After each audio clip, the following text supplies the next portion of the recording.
देखो बेटा ये कार्ड है, ठीक है, इसको बोलते हैं डोमिनो कार्ड। डोमिनो कार्ड क्या बोलते हैं? Domino card. इस पर कुछ पॉइंट बने हैं, बताएंगे कितने पॉइंट बने हैं? 3।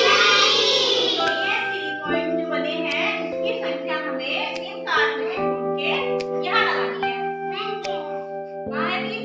ये ठीक, हमने ये 3 तो 3 पॉइंट कितने बराबर हो गए? 3 नंबर के, है ना? ठीक है, अब आपको एक बच्चे को बताएंगे और आप साथ ऐसे ही करेंगे, ठीक है? ओके, आइए कौन आएगा? मैं बात में कौन आएगा? आइए निकल, अब आइए, या तो खाइए कोई सा भी कार्ड। ये तो बच्चा है,